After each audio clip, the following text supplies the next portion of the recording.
বিসমিল্লাহির রহমানির রহিম। আসসালামু আলাইকুম। তো আজকে আমরা দেখব অষ্টমতম শিক্ষক নিবন্ধন পরীক্ষা আসা একটি প্রশ্ন, D square minus 2d plus 1 into Y equal x plus sine x. তো তোমরা যারা আমার আগের ভিডিও দেখোনি, তোমরা আগের ভিডিওগুলো দেখিও, তাহলে তোমরা এই অঙ্কটা করতে খুব তোমাদের কাছে ইজিলি মনে হবে। তো চলো দেখা যাক এটা আমাদের সমাধান কিভাবে করব। তো শুরুতে আমরা লিখব, এখানে আমরা জানি শুরুতে সহায়ক সমীকরণ বের করতে হয়, অর্থাৎ অক্সিলারি ইকুয়েশন এই অক্সিলারি বের করার নিয়ম, ডিকে আমরা এম দ্বারা প্রকাশ করব। M square minus 2m plus 1 equal 0। D square minus 2d plus 1, এই মানটাকে সবসময়ের জন্য আমরা ডির জায়গাত এম ধরে এটাকে আমরা শূন্য দ্বারা প্রকাশ করব। এরপর এটাকে আমরা সমাধান করব। তো আমরা যদি দেখি, এটা a square minus 2ab plus B square সূত্র পড়ে, যার কারণে আমরা লিখতে পারি m minus 1 whole square equal 0। তো আমরা যদি দেখি এখানে এম মাইনাস 1 হোল স্কয়ার, অর্থাৎ এর উৎপাদক দুইটা, অর্থাৎ M minus 1 into M minus 1 equal 0।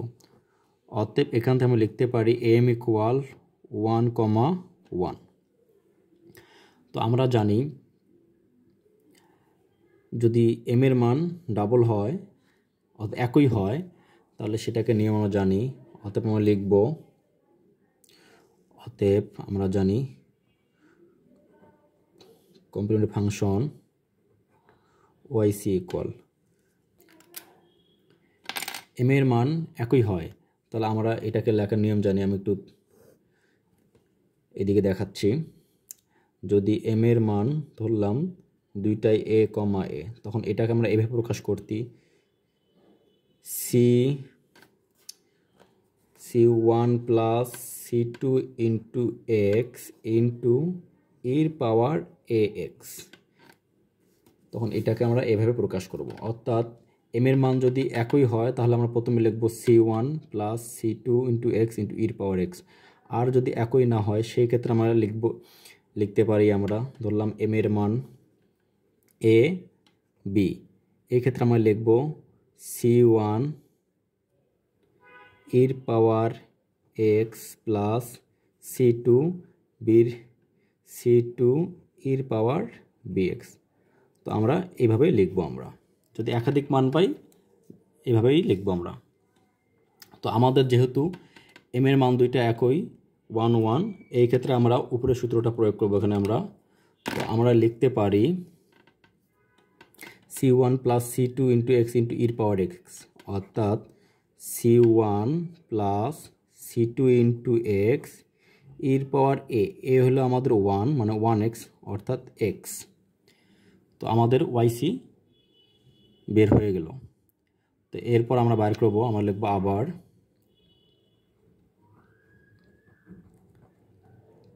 আবার পার্টিকুলার ইন্টিগ্রেট ওয়াইফি ইকুয়াল, আমরাকে এটা লিখি 1 by function of D. Function of D বলতে আমাদের D square minus 2d plus 1কেই বোঝায়। তো আমরা লিখতে পারি 1 by D square minus 2d plus 1। তো এখানে আমরা লিখব 1 by D square minus 2d plus 1 into আমাদের লিখতে হয় ডান পাশের রাশিটা এক্স প্লাস সাইন এক্স। তো এক্স প্লাস সাইন এক্স, এরপর আমরা সমান, আমরা এটাকে লিখতে পারি 1 বাই, আমরা জানি যে সূত্র প্রয়োগ করা যায় A square minus twice A B plus B square, অর্থাৎ লিখতে পারি D minus 1 whole square X plus sine X. আমরা যদি 1টার সামনে নিয়ে আসি তাহলে -1 কমন যায়, -1 কমন দিলে আবার আসবে 1 minus D whole square into x plus sine x. তো এখানে দেখতে পাচ্ছি আমরা আমাদের দুইটা ম্যাথ হয়ে গেছে। এখানে ম্যাথ একটা এক্স দিয়ে একটা সাইন এক্স দিয়ে। তো তোমরা যারা আমার আগের ভিডিও দেখো নাই, আশা করি তোমরা আগের ভিডিও দেখে নিবা, তাহলে তোমাদের এই ম্যাথটা বুঝতে অনেক সুবিধা হবে। তো এটাকে আমরা দুই ভাগে ভাগ করে দেবো। আমরা একটা লিখতে পারি 1/1 minus D square into x plus 1/1 minus D square into sine x. তো এটাকে আমরা এভাবে লিখতে পারি আমরা। তো যাই হোক, এখন আমরা যেটা দেখব, তো আমরা জানি যদি আমাদের এই জায়গায় ইর পাওয়ার এক্স বা সাইন এক্স যদি না থাকে, শুধু যদি এক্স মানে এরকম এক্সের পাওয়ার দিয়ে কোনো আমাদের মান থাকে, সেই ক্ষেত্রে আমরা এটাকে আমরা 1 ইনভার্স করে নেব, 1 minus D inverse 1 into x plus, এটাকে আমরা সূত্র ভেঙে দিই। এখানে আমরা a minus v whole square সূত্র আবারও ভেঙে দিই, সমস্যা নাই। A square minus 2ab plus B square আমি লিখতে পারি। এটা আমাদের সুবিধার জন্য এটা আমরা আবারও সূত্রে করে নিলাম। তো এখন আমরা সূত্র পড়ছি এ 1 মাইনাস ডি ইনভার্স, সরি এটা square, 1 minus D inverse square, এর সূত্র আমরা জানি আমরা।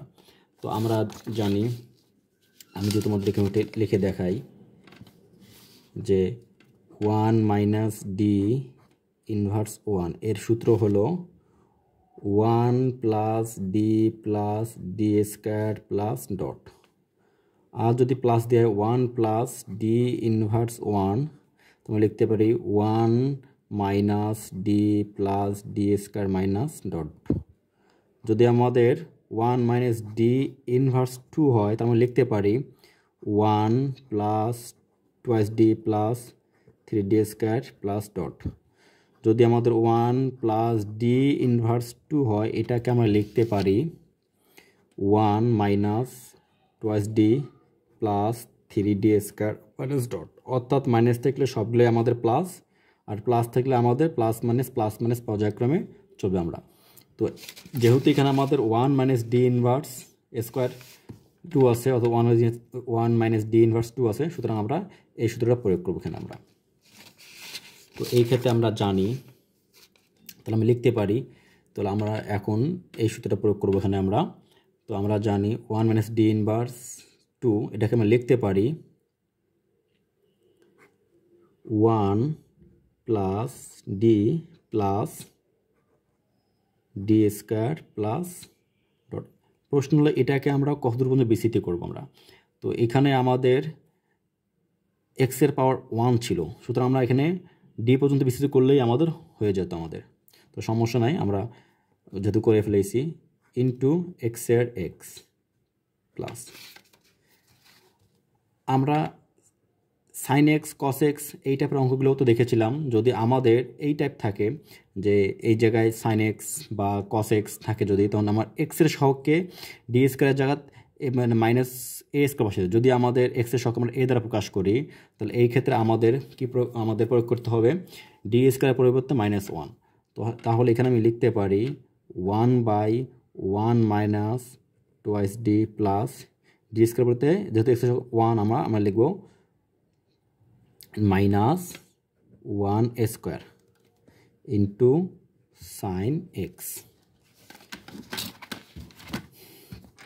তাহলে এটাকে আমরা গুণ করে দেবো আমরা, এক্স এককে এক্স প্লাস এক্স দিয়ে ডি গুণ, বাট ডি তো সরাসরি গুণ হবে না, ডির পাওয়ার 1 আছে, তার মানে এটাকে আমার একবার ডিফারেন্সিয়েট গুণ করতে হবে। তাহলে এক্সকে আমি যদি ডিফারেন্সিয়েট করি একবার, তাহলে 1 পাবো, অর্থাৎ এটা আমার 1 হয়ে যায়। আবার এটা দিয়ে গুণ করব, যদি আমরা অর্থাৎ এক্স দিয়ে ডিএস করলে এখানে আমার পাওয়ার 2 আছে, এটাকে আমরা দুইবার ডিফারেন্সিয়েট করতে হবে। তো আমাদের এক্সের ডিফারেন্সিয়েট 1 হয়ে যায়, 1কে আবার ডিফারেন্সিয়েট করলে 0 হয়ে যায়, তার মানে এখন বাদ বাকি সবগুলো 0, এটা আমাদের আর প্রয়োজন নেই। জাস্ট আমরা এখানে পাবো এক্স প্লাস 1 প্লাস, এখান থেকে যদি দেখি আমরা 1/1 minus twice D -1 into sine x, আমাদের প্লাস বা -1 চলে যায়, এখানে থাকবে 1/-2 তাহলে এখন আমরা লিখতে পারি এক্স প্লাস 1 ইন্টু আমি লিখে রাখছি আবারও, সরি আমাদের এখানে একটু সূত্র, এটা 2d প্লাস 3d হতো, তাহলে আমাদের এখানে 1/2 ইন্টু এটা 1 হতো। অর্থাৎ আমি আবারও তোমাদের বোঝাচ্ছি, এখানে আমাদের আসলে সূত্র হবে 1 plus 2d plus 3d square plus dot. তাহলে আমরা যে আবারও দেখি এখানে এক্স অক্ষে এক্স প্লাস 2 এক্স দিয়ে ডি, তার মানে একবার ডিফারেন্সিয়েট এখানে 1 1, বাদ বাকি তো 0। তাহলে দেখা যাচ্ছে আমাদের, আমি যদি আবারও এটা তুলে রাখি, এক্স প্লাস 2, আমাদের এটা হচ্ছে ইকুয়াল, আমি লিখতে পারি এটাকে